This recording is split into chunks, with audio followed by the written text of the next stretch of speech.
The Lazy Emperor and His Journey of Change. Long ago, in the vast land of Daliang in central China, there lived an emperor named Li Qiang.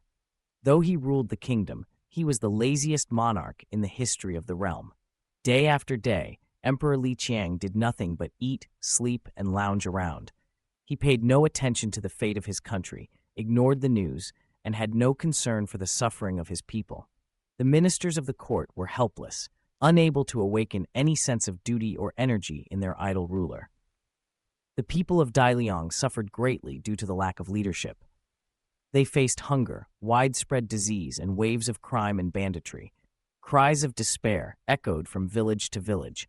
Yet the emperor remained unmoved, lying on his golden throne in complete indifference. He had no desire to change.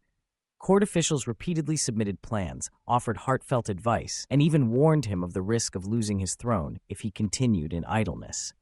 But Li Qiang simply shook his head and shut his eyes to it all. Over time, he gained so much weight he could no longer walk on his own. Day after day, he locked himself in his grand bedchamber, wrapped in blankets, motionless. News of the lazy emperor soon spread to neighboring kingdoms. Enemies mocked him, laughing at the weakling on the throne and the crumbling state of Daliang. These insults eventually stirred a flicker of shame in the emperor.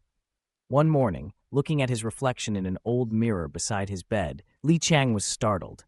Staring back at him was a lifeless man, a helpless, useless emperor. His heart was filled with regret.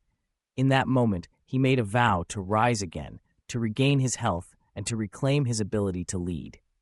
The emperor summoned his court and declared, "Whoever helps me recover my strength and stand once more to rule this nation shall be richly rewarded."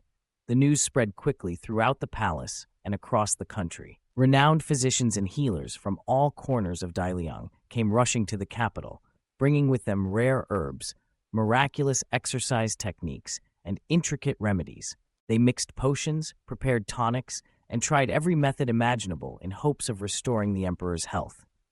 But despite drinking countless medicines, Li Qiang's condition did not improve.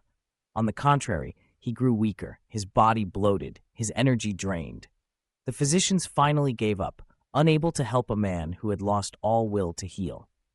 Then one day, a white-haired old man arrived at the palace gates. He was neither a physician nor a healer, but a reclusive Taoist hermit from a distant mountain.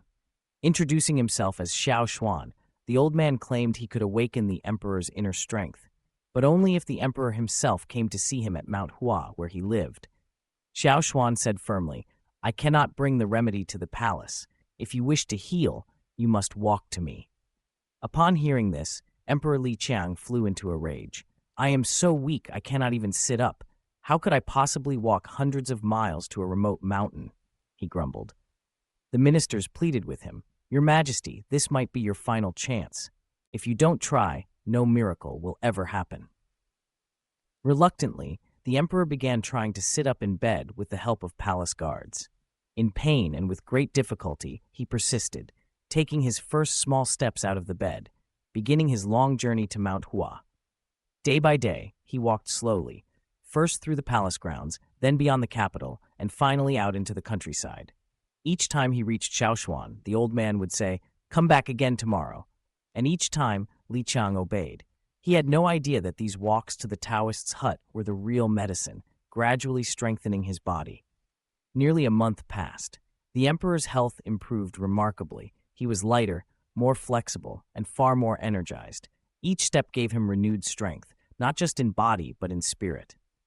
One morning, Xiaoshuan finally handed him a cup of clear water and said, "Drink this. This is my medicine."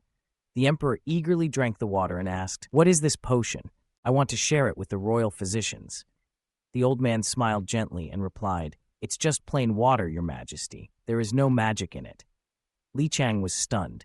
"Then how did I recover?" Xiaoshuan replied calmly, "It was not the medicine that healed you. It was you. You stood up. You walked. You endured. Your recovery came from effort and perseverance.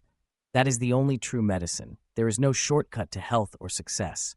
Everything is earned through your own will and actions."